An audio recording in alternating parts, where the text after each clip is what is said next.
to you about the doshas of Ayurvedic medicine and the chanting of the sacred Om. And I can explain how the Om for the Vata is different from the Pitta, is different from the Kapha. And we can take notes on that. Come on in. We can take notes on that, and I can give you a quiz at the end of the night. And then you would leave here and you would forget it. Not necessarily, but that would be the typical, you take the test and then it wouldn't be part of your life. But integral education is not just about thinking something, it's about embodying. And so with that, I'd like to use the sacred Om to harmonize our energies here together and proceed from there. Okay.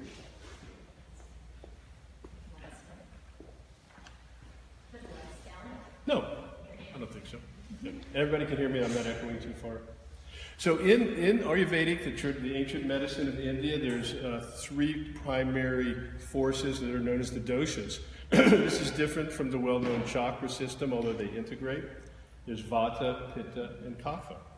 Now for myself, who was chanting Om for many years, I never realized that you can invoke the doshas through the sacred Om by understanding the Om not as O-M, but as A-U-M. It gives you 3 syllables. And actually there's a 4th syllable, which is silence. Okay. So to do the Om for the doshas, we change the emphasis within the Om. Where Vata is a long A, a short U, and a short M. Pitta is a short A, a long U, and a short M. And then Kapha is short, short, long. Okay. Now one of the meta music projects was to create music for the doshas. And so I'd like to use that music and then we'll chant. We won't do this too long, and it's just for us. Okay?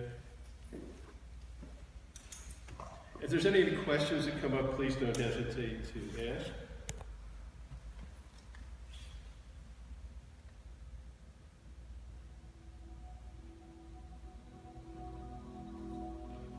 This is Johnny Tall. Some of you might know Johnny Tall. And I'll play the conductor. So when we start, like the ah, and oo, and m. Okay? Find your feet on the floor, your butt on your seat, your spine vertical. If for any reason you feel self-conscious using your voice, just go ahead and close your eyes and be inside. And you'll just follow along. And you can't do this wrong.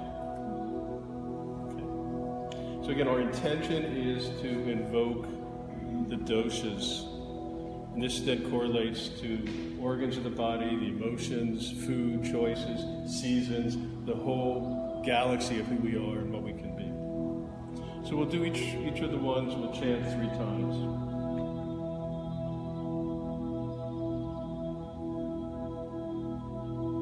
Together, long A.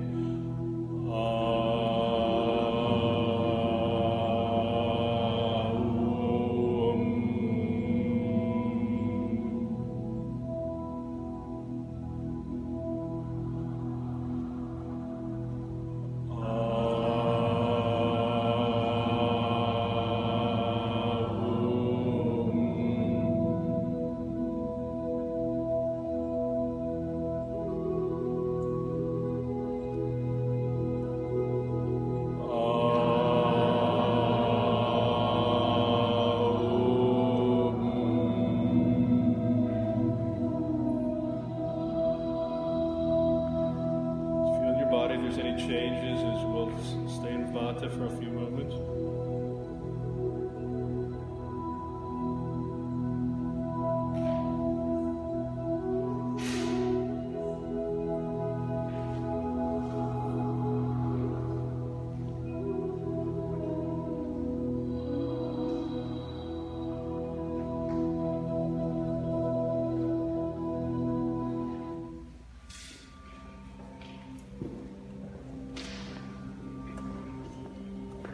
This will be Pitta. This is more fiery. So we're going to do short long oo, short m. difference in the music and throughout your body.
Just breathing and listening and feeling.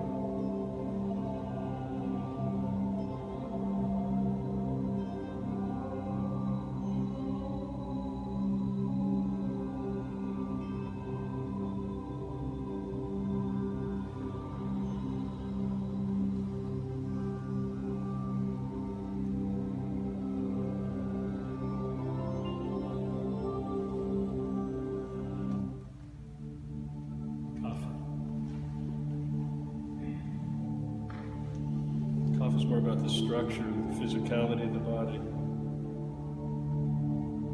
So we're going to do short ah, short ooh, long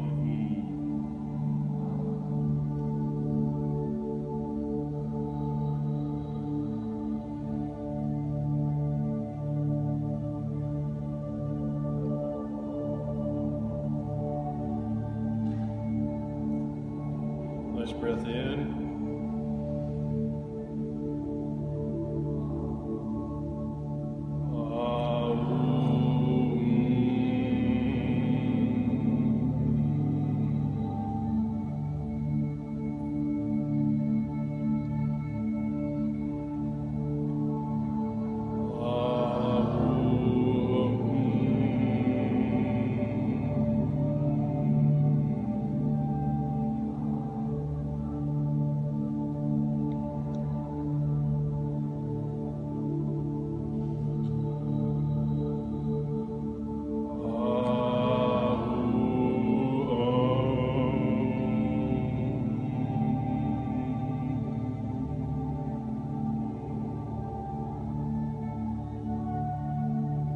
Hold it for a few moments.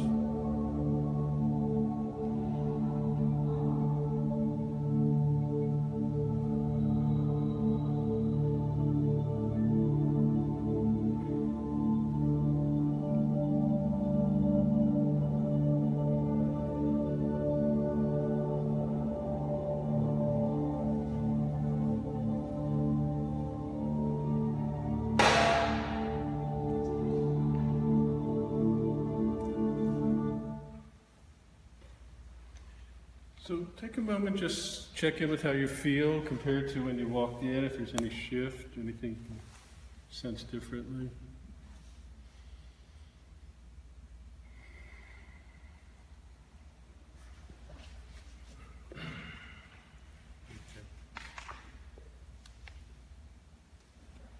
So I'd like to sort of chronologically lead up to when I had the opportunity to meet Sensei Motoyama, and tying that in, weaving that in with integral education, which had to do really, which is how we evolve as a person potentially, which I would describe it to a degree.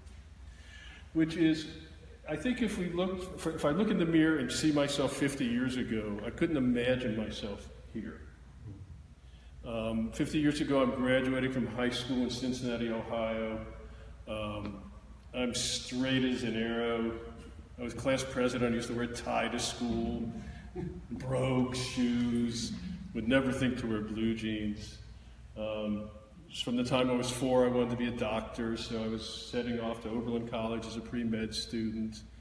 And none of that, I did end up going to college and actually graduated. But by the time I leave college, I'm a religion major. And this is where my integral education began, which is I started to study Buddhism, Taoism, and Chinese literature and translation, had a little bit of introduction to Zoroastrianism and Islam, growing up very Jewish, not super religious or anything like that, but very much a Jewish home. I had a professor who inspired me in New Testament studies. He became my mentor, actually, where I actually followed him to Israel to do archaeology in 1971.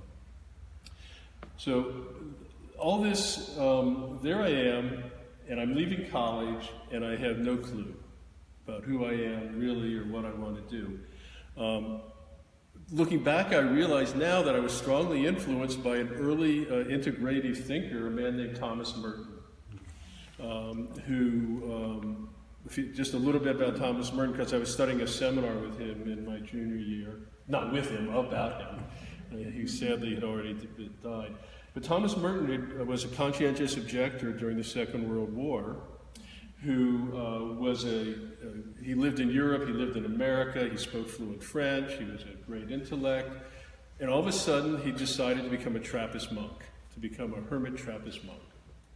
And took vows and moved to rural Kentucky to Gethsemane Abbey, and spent literally the rest of his life as a hermit, only occasionally venturing out.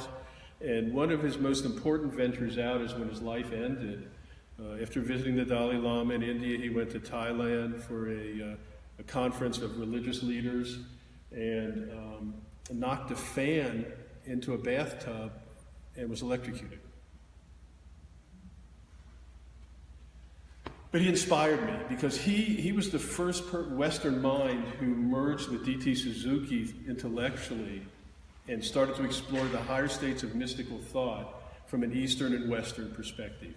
And Merton was able to describe this in his writing so that a rigid Cincinnati, Ohioan could get something from it. And it wasn't memorizing chemistry formulas or muscle attachments, and that, but something really struck me. It struck me so deeply that in my own life merged with the Back to the Land movement of the early 70s. And I ended up deciding I was going to be a hermit, and I lived in a log cabin in the woods of Kentucky for 5 years, mostly as a hermit. The log cabin had no running water. Electricity was brought in, but it had no indoor plumbing. I cooked with wood. I canned with wood. I worked in the forest. There would be weeks that I wouldn't speak to another soul. No telephone. And from the outside, you could say I was lost, but I was looking. And I studied intensely. In fact, one of the things I studied, and I didn't really know why, was I studied Holocaust literature. And I just felt that I needed to understand that. My parents weren't survivors. Turns out I married a woman whose parents are survivors. But I merged very deeply into that, and I got quite dissociated. But I survived. And not only that, I started to thrive. And one winter day I think it was 1975, I woke up from a dream, and all I wanted to do from that moment was study acupuncture. I had never known an acupuncturist. I'd never had acupuncture. It's hard to imagine now how that word wasn't in the vocabulary at all at that time in America, certainly not in the woods of Kentucky. There were no schools in America. There was no role models. There was nothing, but something had happened to me, and that became my deep soul desire was to study Chinese. We say acupuncture, it's really traditional Chinese medicine, or a system of medicine that emerged out of ancient China. Fortunately, a year and a half later, two things happened. One is I went and visited my older brother at Harvard, where he was studying, and he knew about my interest. And he was very much in the vanguard of Chinese studies and started studying Mandarin in 1966. And he took me to a laundry outside of Harvard Square, and I bought my first Chinese laundry. I bought my first book of Chinese acupuncture there, which I still have at home in my library, dated 1975, I believe I wrote in the front cover. And I started to explore in my own body what I was feeling, because part of what I was doing in the woods was practicing yoga without a teacher, not advisable. And I had gotten farther along physically than I was spiritually or emotionally. And I started to have bodily experiences that I had no context to put it in. And only when I saw the first pictures of Chinese meridians did I realize that what I was feeling was actually real.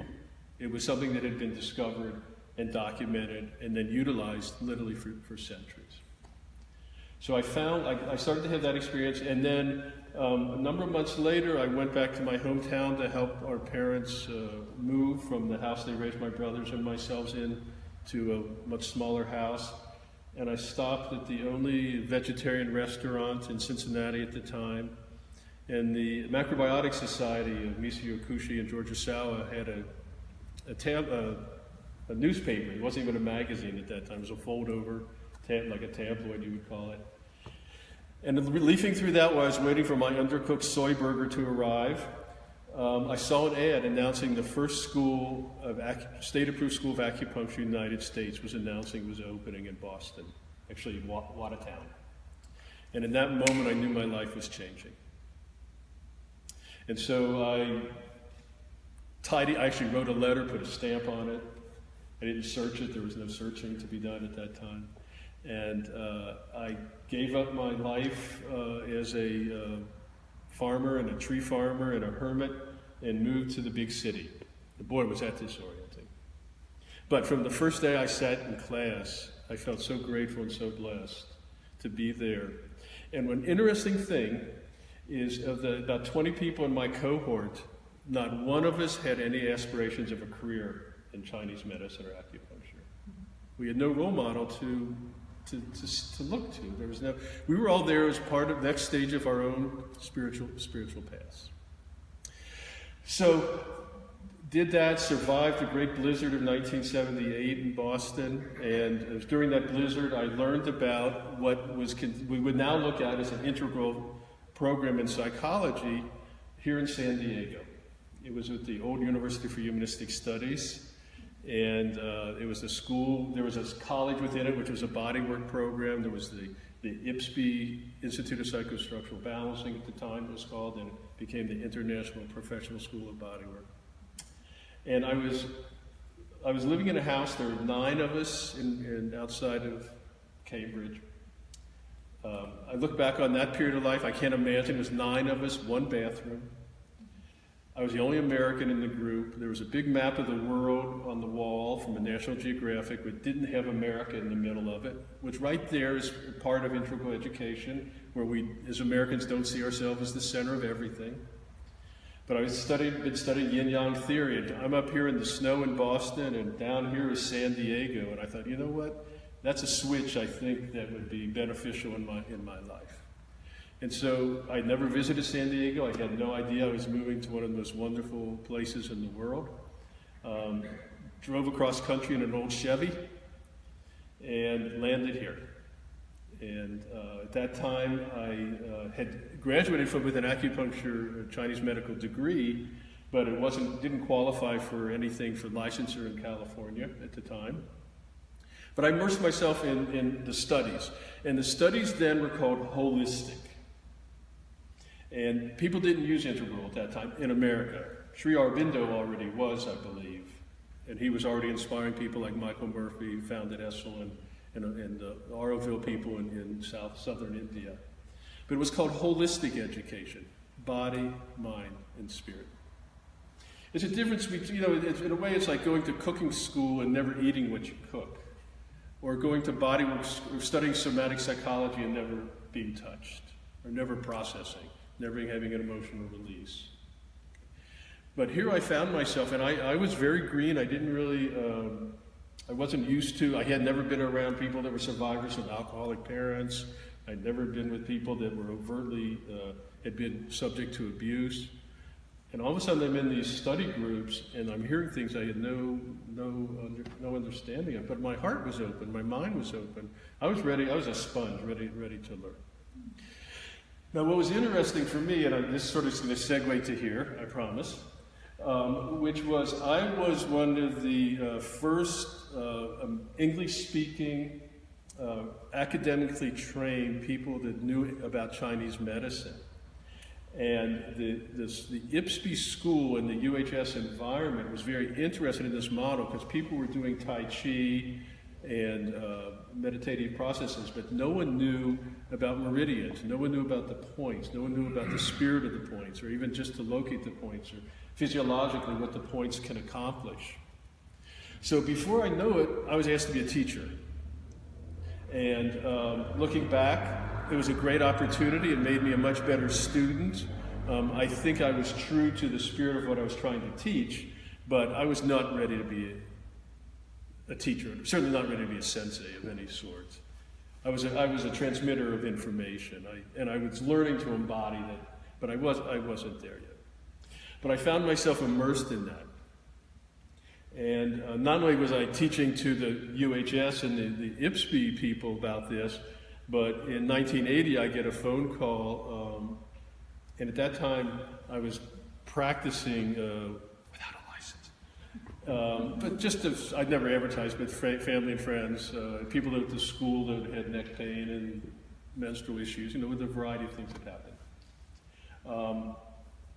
And it was donation, it wasn't a business or anything like that.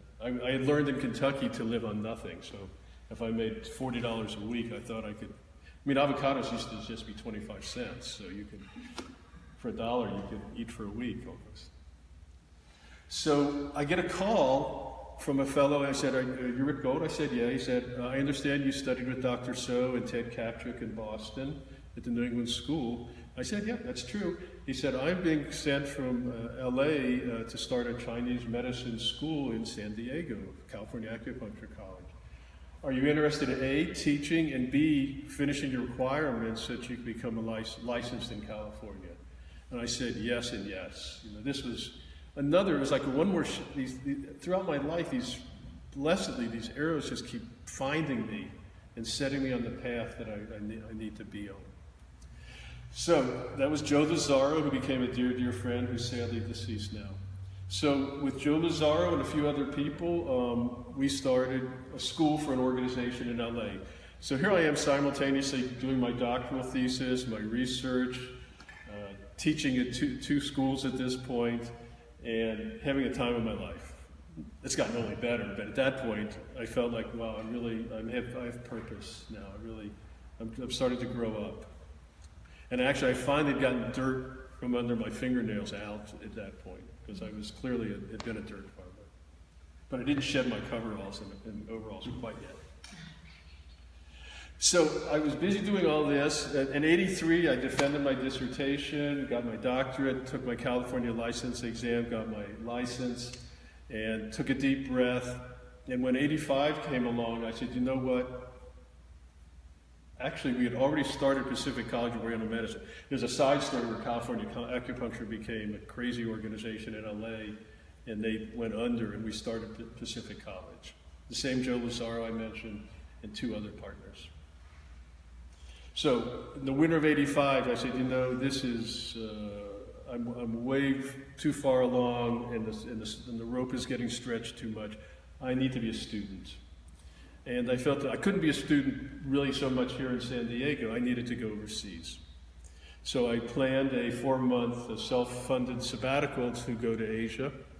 I didn't have a program I was enrolling in, and I didn't really have, I had a few landmarks where I was going to be in Hong Kong at this period of time, and then I was going to be going to Taiwan and Japan.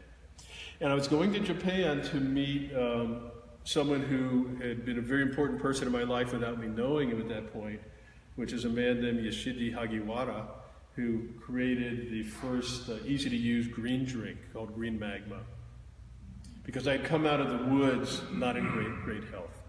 And he really helped me. And I had gotten involved as a spokesperson for their company and whatnot. Now, before I left, though, I knew a man named Nobu Asano, who's a well-known acupuncturist. I believe he still practices here in Encinitas. And Nobu said to me, if you're going to Japan, and if Tokyo is on your itinerary, I really want you to look someone up. And that was Dr. Motoyama. Never heard about Dr. Motoyama. But Nobu, I haven't seen him for many years, but at that time our circles were, if you were practicing Chinese medicine, acupuncture in San Diego, you knew everybody. It's not like now. And I trusted Nobu, and he said, this is someone I think you really should meet, Rick. And so I put that on my schedule, try to meet Motoyama. You know, I think about it, I don't know if Nobu gave me a phone number, I don't know how I made the connections or anything like that. I studied in Hong Kong I sat with a very experienced acupuncturist who spoke beautiful English, a Chinese man. One of his senseis, I'm mixing metaphors here, one of his teachers, a Qigong master and a physicist, directed me to meet someone who became my shiatsu sensei, which became a very important part of my life. I'll spare you that story right now.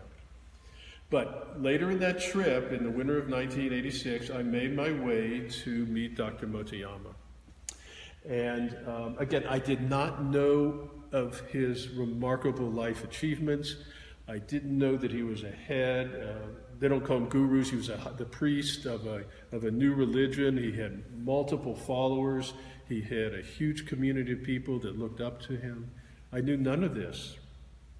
I didn't, even though I went to the Institute, I didn't know I was on an island in a lake. I knew there was a lake there, but I didn't know there was a major park outside of Tokyo that had a rich history. I knew none of that. But I felt so confident in the Nobu's direction that I went to meet Dr. Motoyama. And Nobu had explained to me that Dr. Motoyama had, not only was he a healer, but he was also a scientist. We would say he's an integrative sensei.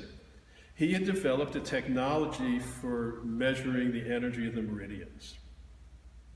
Now at that time, now we're 1986, we're 32 years ago, that was and still was a tremendous achievement.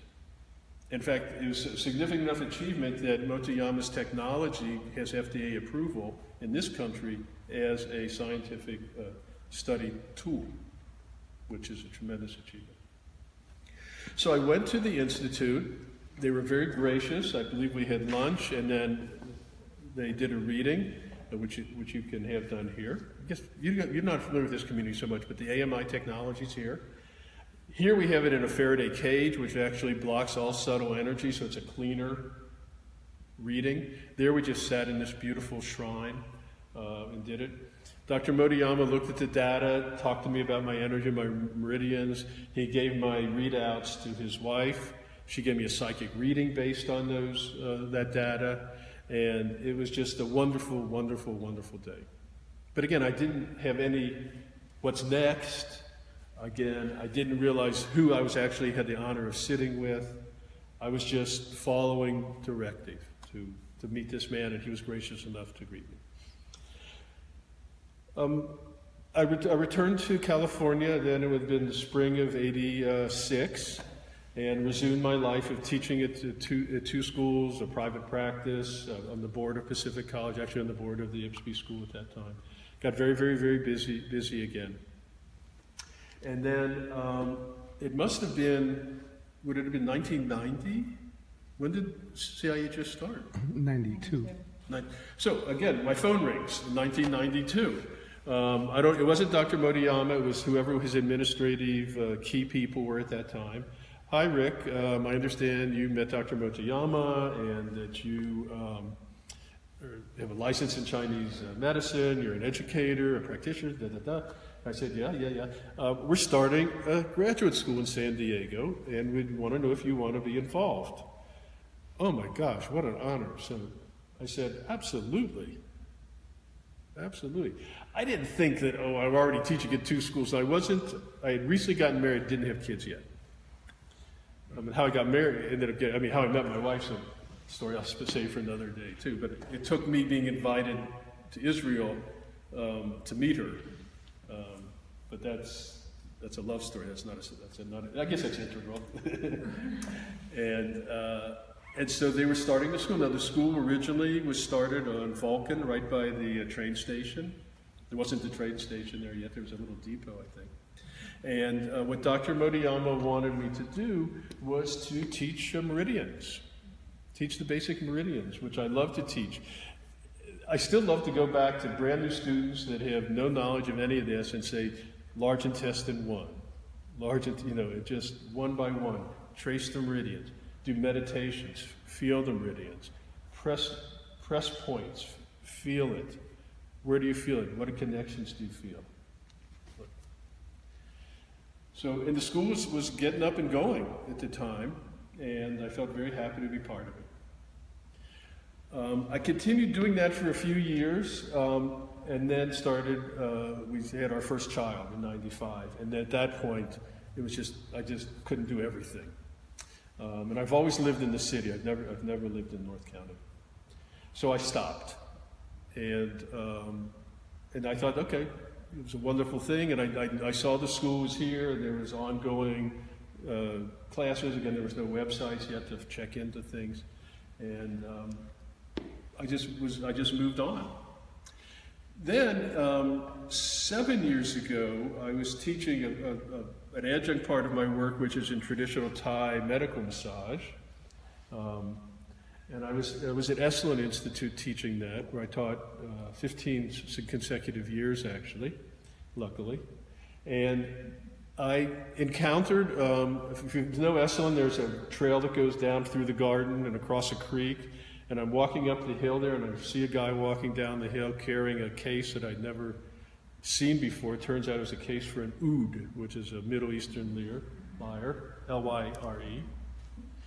And it was a man named Yuval Ron, who at this time in my life is one of my dearest collaborators and friends. And I was there teaching Thai body work and mindfulness, and he was there teaching a class in sound and neuroscience. He was paired with Mark Waldman. Do you know Mark's name? He's at UCLA. He's a neuroscientist, and they were teaching their work, and I was teaching my work. We had a brief encounter to say hello. I was with my wife and small kids. He was with wife and even smaller kids. We never really had time together, but we made eye-heart contact. There's something transmitted between us, I think. After leaving Esalen that year, that would have been 2012, we drove south to come home and stop the night in Morro Bay. And we went to a restaurant to have dinner an hour early because the kids got hungry. And so the whole schedule changed from what I had thought I had planned, what I thought the universe had in mind for me. And we sat down at the table. My daughter looked at me and said, "Daddy, you won't believe who's walking into the restaurant." It was Yuval and his wife and his kids. They had never stopped at Morro Bay. We had never been to Morro Bay. I'd driven through it. I'd never been to that restaurant. He'd never been to that restaurant. So I got up, said, "Hi, please join us." And from that moment on, we became collaborators. Because I had this idea that music that can be used for mindfulness can also be beautiful music. It doesn't have to be just redundant music that's computer generated. It can be beautiful music, original compositions. We can combine neuroscience, we can combine psychology, and what we did, what our mission is to combine ancient wisdom traditions with modern neuroscience, with beautiful music, to create a healing tool, a mindfulness tool and a healing tool. So we did that, and the first thing we did is we went into Chinese medicine, and there's something called the 6 healing sounds. Now, the 6 healing sounds derives information from the oldest living text of healing on the planet, which is the Yellow Emperor's Classic of Internal Medicine, the Neijing Suwen. In that book, which dates from about 250 BC, all of the elements are assigned a tone. It's right there in the literature. And so when Yuval and I decided to do this project, the first thing was to use those tones, and then we talked about the elements, the qualities of the elements, the associations, the organs, the seasons, all the different components, the emotional components, and he created original music based on that. We embedded brain entrainment in it, which is beats where you can actually use not subliminal, just above subliminal beats in the music to help slow down the cadence of the thoughts in the brain so that you can use sound to lull the brain into meditative states. We do have a few affirmations that I wrote based on Chinese medicine that are embedded. Those are subliminal. We have a main theme, we have drones, and then we always have a theme played by a high-level acoustic musician. And we used instruments for each of the elements that we felt were appropriate to the energy of the element. The reason I'm telling you that is because that's the thing that brought me to Hope and Thomas. Because I was aware of the AMI machine. This music is designed to affect the energy of the body. And I thought, wouldn't it be nice, wouldn't it be interesting to see if we can do a study using the AMI technology to measure the effect of this music. So I think I spoke to you first. Coincidentally, I got Hope's name at that point because my next door neighbor from when I was a child ended up in San Diego, Deborah Wayne. Oh, wow. and is a healer, does biofield healing here. She's quite... I didn't know that. When I climbed up the steps, I was looking into their... We were childhood friends from about age... I'm a little older, so I would have been 5, she would have been 3, I guess. And that's how I found Drew. I knew about the school, but I didn't know who to call. Because there had been, as you know, a series of people that had been in leadership positions. And I came up and met with Hope and Thomas. I explained this idea. They said, great. I didn't want to run the study. But because I was on the board of Pacific College still, and they had a doctoral program with capstone projects, I submitted a proposal to the dean. She submitted it to the doctoral students, and one of the doctoral students, who coincidentally had seen Yuval when he was in residency at the University of Chicago, knew that the level he was functioning at, and so she figured, why not? Brilliant young Korean woman. She's actually going to medical school now. She's not even 30 yet. She's got an acupuncture license, and she's off to medical school. So I got reassociated with the school doing this project. She came and studied with Thomas to learn how to do the AMI machine. We set up a study that I'll just briefly explain, which was the Faraday cage, again, is a EMF-free zone. So subtle energies that are right now, quasars and things, neutrinos are just bursting through our bodies, affecting our energy fields. So the study was to have we had 10 subjects in 4 arms. And the 4 arms is I had a zero gravity chair. All the meridians were wired up and measurements taken. The first arm is the person just listened to the music in the chair. The second arm is they listen through headphones. The third arm is the hearing was blocked. There's a lot of people that feel we hear through every cell, and certainly sound affects every cell of our body. It comes through our skin and affects our nervous system. And the control group was a person just sat in silence.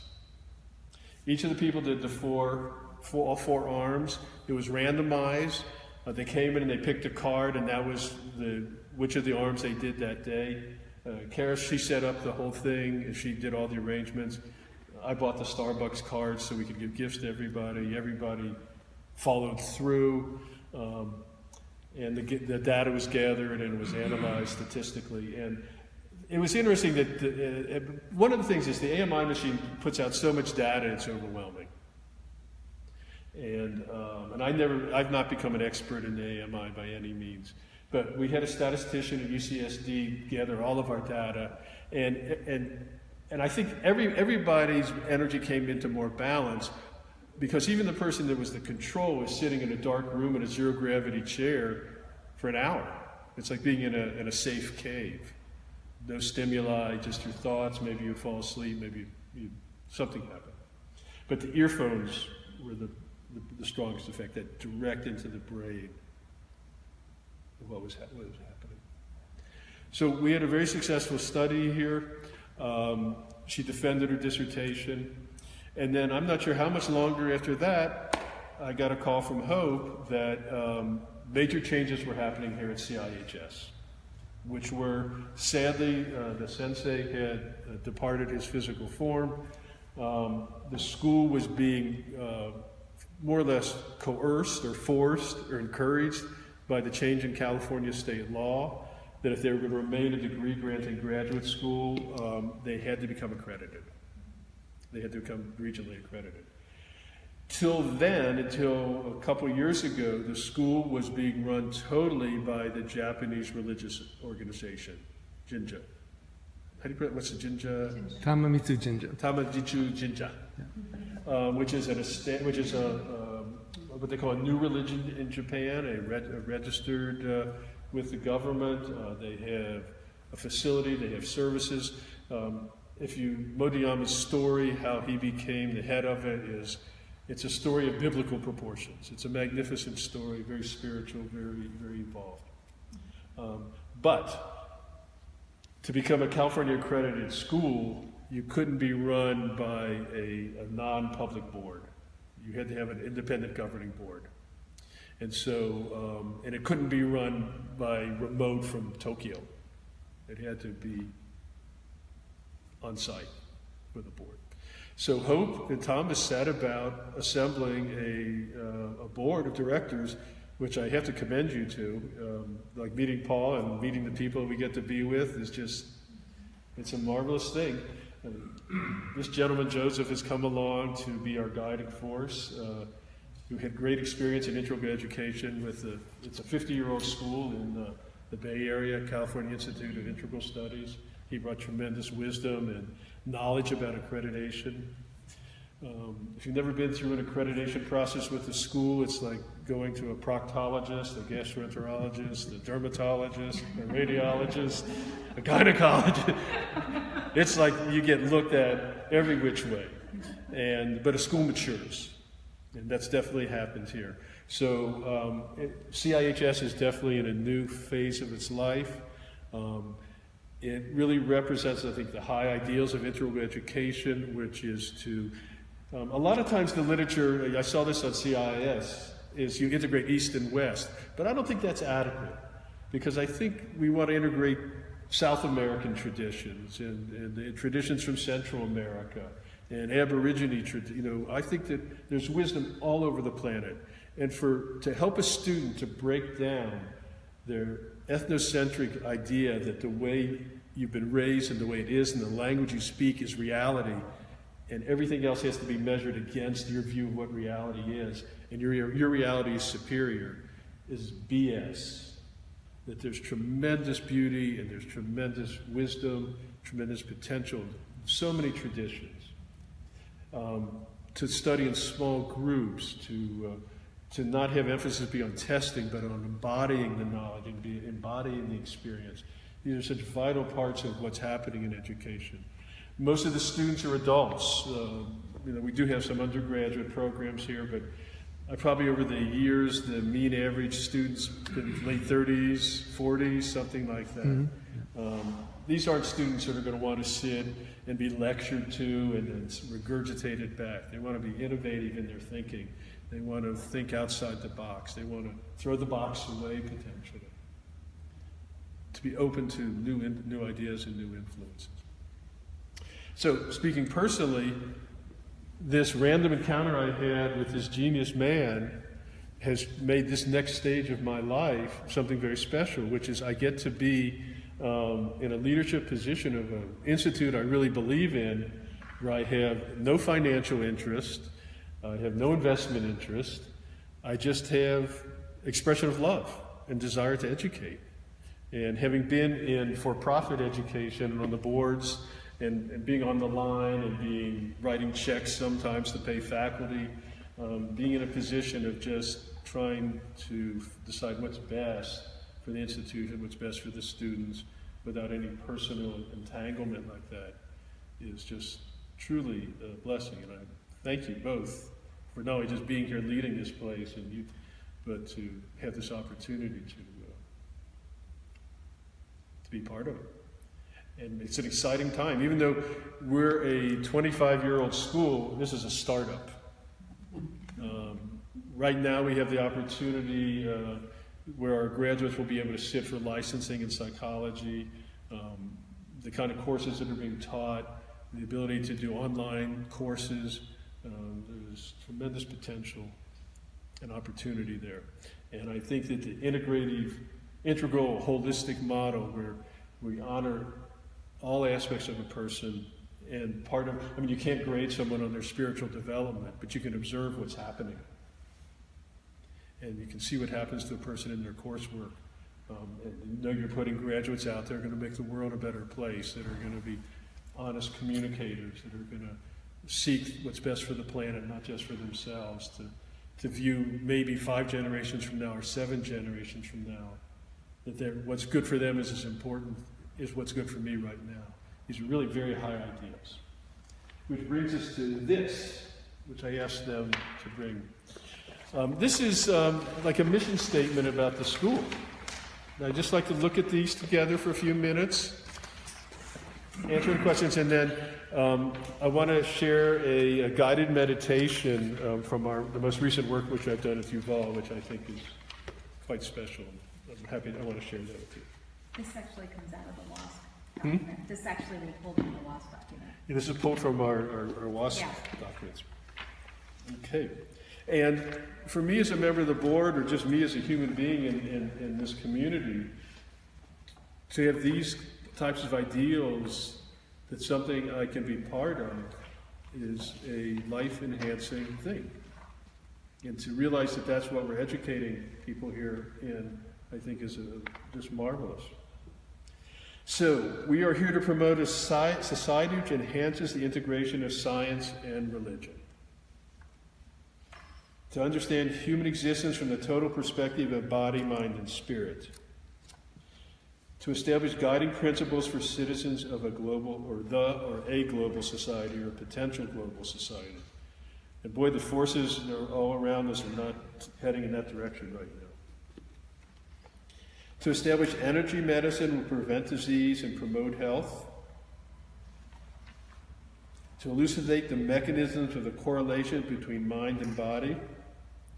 And to actualize mental control over body and matter with a resulting better life. This one is a statement of the mindfulness revolution we see happening in mainstream Western culture right now. To systematize scientific and objective meditational practices which will promote spiritual growth. To establish a society which satisfies both the individuality, freedom and rights, and sociality, morality and coexistence of human existence. And to establish a greater science which researches the mind and soul as well as matter. I don't see how you can say it better. It's beautiful. Our learning objectives.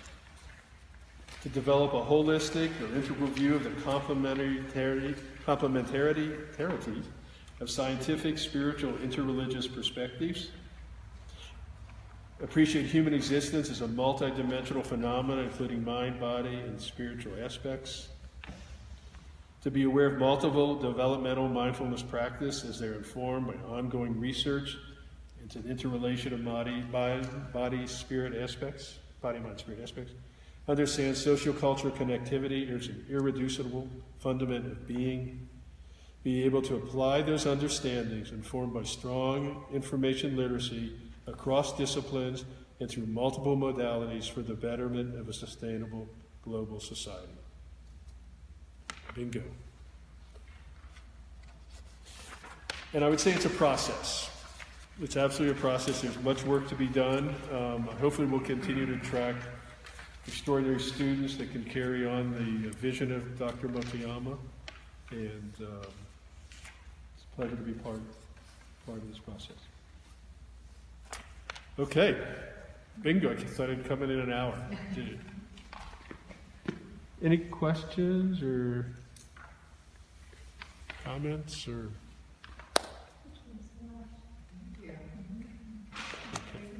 Thank you. Okay. Sure. So I love all of this. It's amazing. I love hearing your story. It was incredible. The only thing that's a little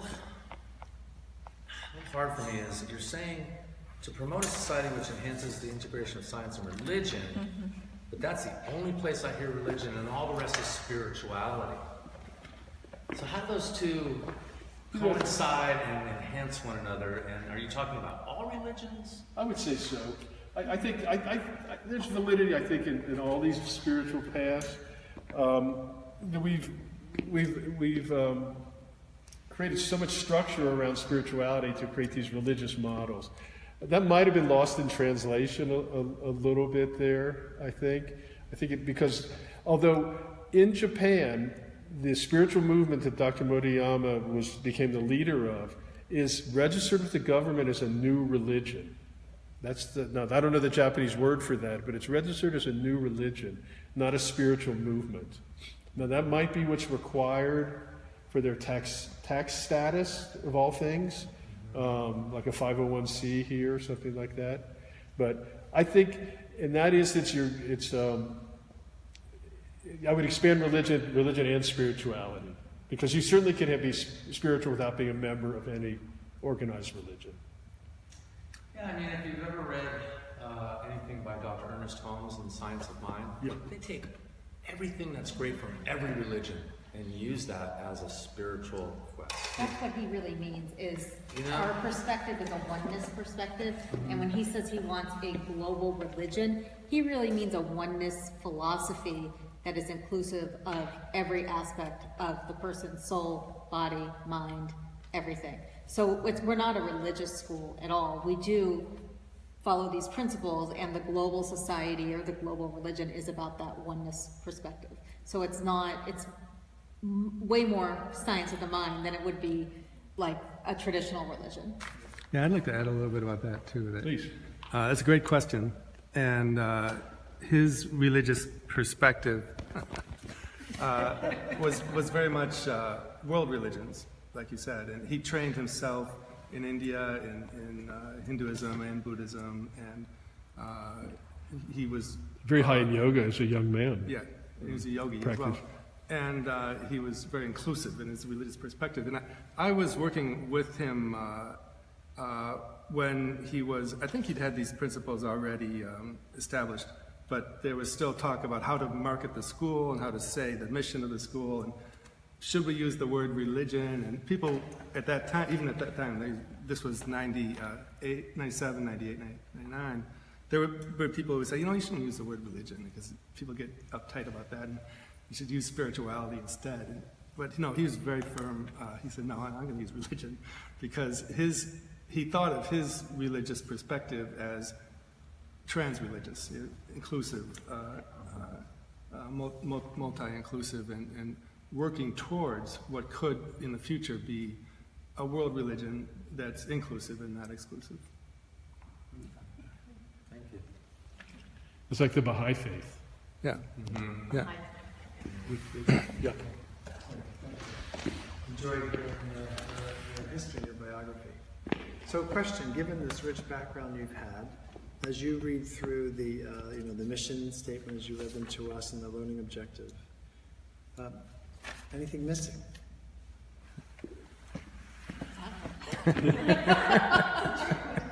No, this is. Well, I think what's missing, and I think from my own background, is something that's a little more earth-based, where people would be planting a garden, planting an orchard.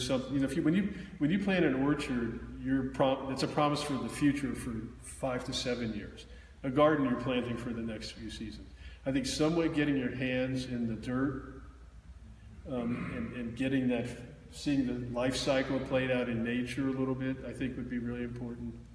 And I also, this was one of my concerns about CIHS too, which is they have a somatic psychology department that didn't involve touching. So I think if you're going to study psychology of the body, like from Rolf or Wilhelm Reich and the Rolfing background, that there has to be something you can't embody without touch. And I think that that's a component, and something I would like to see brought into the school here more. Not so much necessarily a massage class, but touch. And it might be on body, it might be off body. One of the reasons I love teaching the Thai style of body work, besides its history of coming out of the Buddhist monasteries and it being essentially a mindfulness technique, is there's no oils, there's no lotions, and there's no disrobing. So it can be done, I could have Joseph lie down here and demonstrate Thai massage, and we're ready to go. I think when you study nutrition, there should be a cooking class. Whether we rent a industrial kitchen or have classes around nutrition that are off-site and actually explore what's veganism, what's macrobiotic, a class in pickling. I never thought about this, but thank you for opening my mind. What different seaweeds. So talking about fungi. I think partly from my own studies of Paul Stamets and my daughter, who's 23, she just came back from Oaxaca today. She was at a mycology, something or another up in the mountains in Mexico. There were a few hundred people from all over the world there.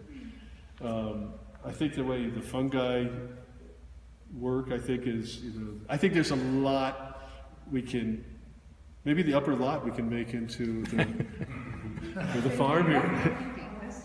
Like what kind of things were you thinking of? Well, while I was asking you, I didn't have anything specific in mind, but based on your long history, so many cultures, traditions, you've seen a lot, learned a lot, which you shared just pieces, just for the sake of time. But the question was, given your rich background, and you read through this, is there anything you would like to see? That's where I was coming from. With that said, I think, and it's implicit in much of the material, and I'm still learning everything that's going on here, but from my side, more explicit statements around and efforts to make sure that the students come to know themselves.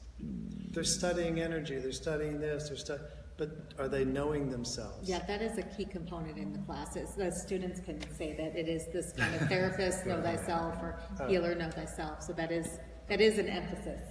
And it's definitely happened in my experience. Yeah. Great. Berna? Yeah. Since I started, every course is self-healing too, and diving deep. Great. Is it, and don't just answer because I'm asking, because I don't have any, and I want to know, I want to learn too. Would you say it's transformational? Would you say that coming here and studying here is transformational? Totally. Totally.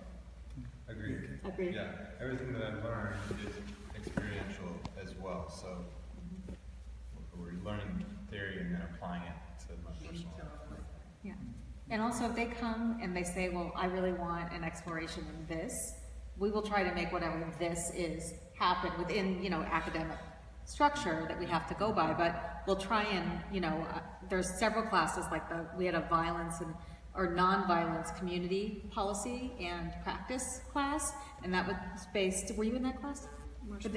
Were you? No, that was based on students, what? Marshall Rosenberg's work? No, I don't know if he did that, but it was Roger Kavanaugh, but it was based on a student's request for that type of clinical, it's a very innovative, group psychology type notion. So, yeah, but we're always open to new ideas and new ways. We could work towards ways to more formalize that aspect of the education here. Like maybe some kind of extra beyond the regular classes modules or something.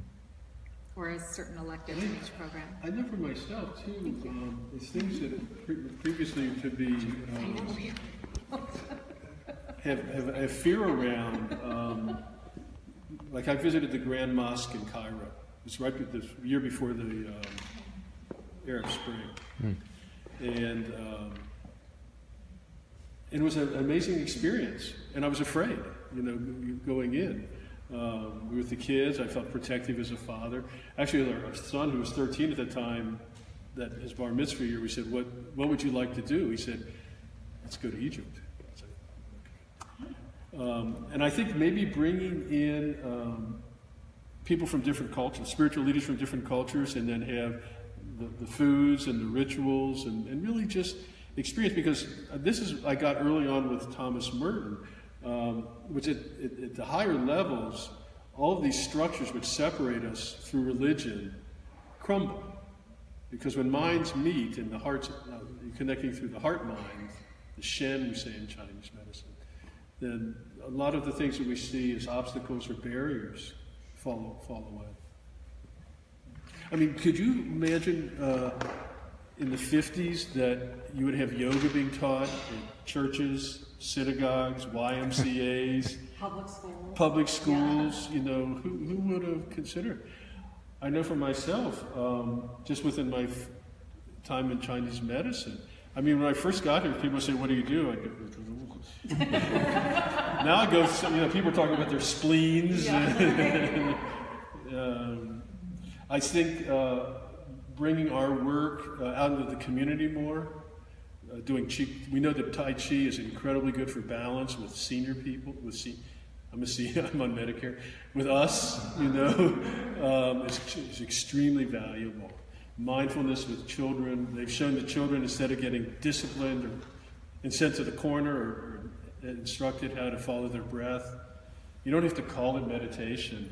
You can call it just sitting and breathing, But I think these are ideas. I'd like to have this discussion with our board, because I think we're open to having all kinds of courses. Absolutely, yeah. Yes, sir. Yeah, I'm just curious. I was taken by the fact that you started to read Burton, and that had an influence on you. And I'm wondering how much of that is past tense, or is it something that is still something that lives in you right now? I think it still lives in me. Absolutely. I'm actually going to go to Kentucky this fall. Really? I haven't been there for a few years. I held on to the property that I lived on for many years until a few years ago. The son of the man I bought it from purchased it back and combined it with other land, because forests, even though forests just grow, they need to have attention paid to them. And so, even though it was a small thing, but the day the first time I ever went to Thailand, the day I arrived was the anniversary of Merton's death in Thailand. And I didn't know that purposely when I scheduled it. I had no clue. Just what it about that way. And recently a patient gave me a book on Thomas Merton and Sufism. I had no idea that he corresponded with high levels of Sufi practitioners. I didn't know that. Yeah. And his Asian journals are marvelous. He was a good man. So before we leave, I'd like to spend 10 minutes in a guided meditation that I'm not going to lead. Yuval and I recently, just a couple weeks ago, released a new project we call Voyage Through the Chakras. And there's 2 CDs. One is 70 minutes just of music. Each of the 7 chakras has a 10-minute original piece. And then this other CD has a guided meditation. It's original writing and narration by a woman named Lucinda Clare, who's a... you have to leave? Okay. Thank you so much for coming. I'll be back, but I gotta take her. Sure. Lucinda Clare is a Hollywood psychic. She wrote a book called An English Psychic in Hollywood. She's an Oxford grad. You'll hear it in her voice. This is her writing you're going to hear too. And I'd like to play the solar plexus piece for you. So it's just 10 minutes. I invite you just to get comfy. You want to turn the lights down? We can, yeah.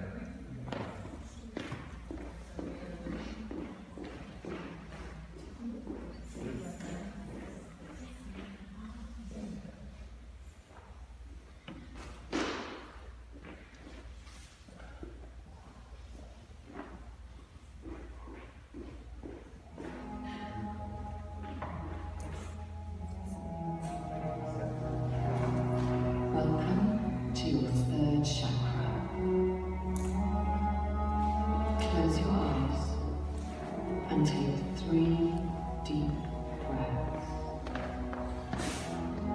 And as you place your attention on your solar plexus, feel the energy at the center of your being.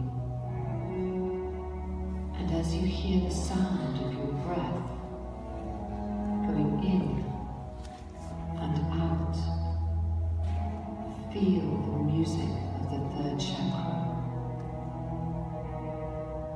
With your mind's eye, you spin the golden wheel clockwise to awaken your inner fire, so you see it burn clearly with passion and strength. You are now ready to ignite your warrior self. You see yourself standing in front of a shining throne.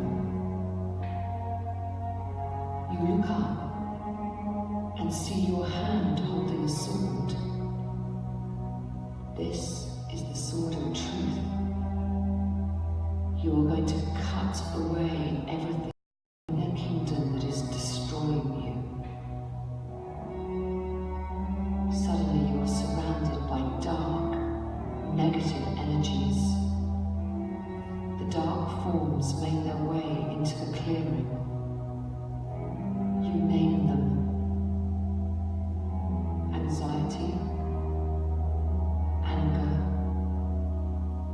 excessive out of control energy, and then depression, exhaustion, blaming, feeling defeated. These energies are us at our worst. But you do not give in to these energies. This is shame inherited from our past, our parents, our ancestors, our society, our shame that we must fit in. You vow to defeat your inner enemies.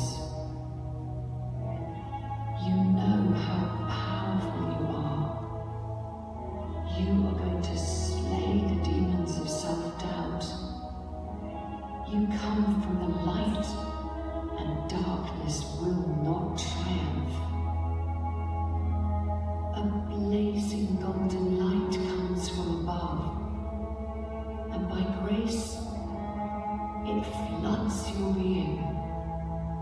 You are now a reflection of that grace, and with a war cry of, I am love and I will not be defeated, you slice at the energies of shame and despair. You cut the illusions away in your life. And you realize you are free. From far off, you hear the sound of the purification of fire, warming fire. Its heat is helping you. You burn away all that you don't need in yourself. You are sovereign of your new kingdom. You are clear, direct, truthful, shining, regal. You look at a star above you. It is your star. Your destined place in this universe is lit by this star's fire. The sun is shining and the star is out. Your individual destiny is now merged with the power and magnificence of the universe.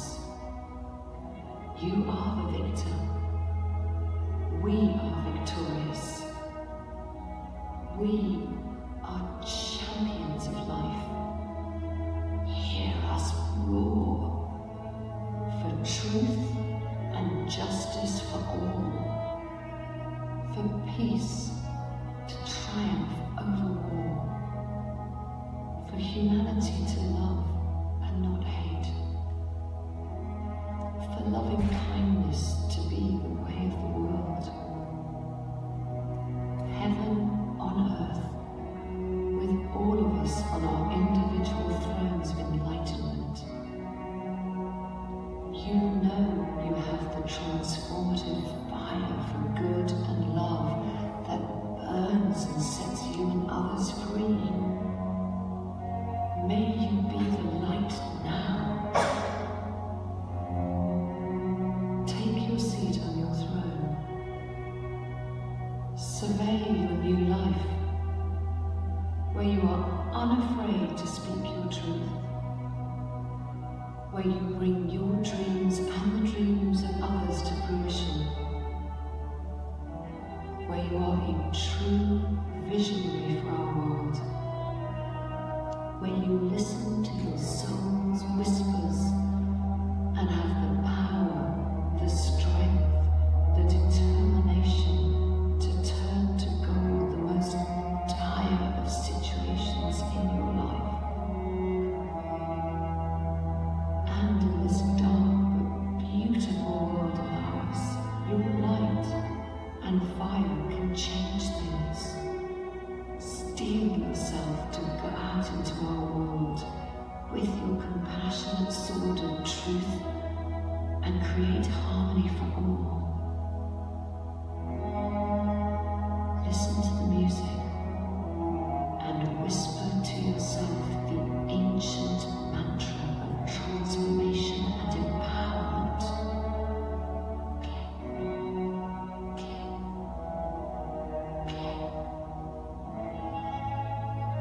Godspeed, my unknown friend and warrior. May the light be with you.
welcome.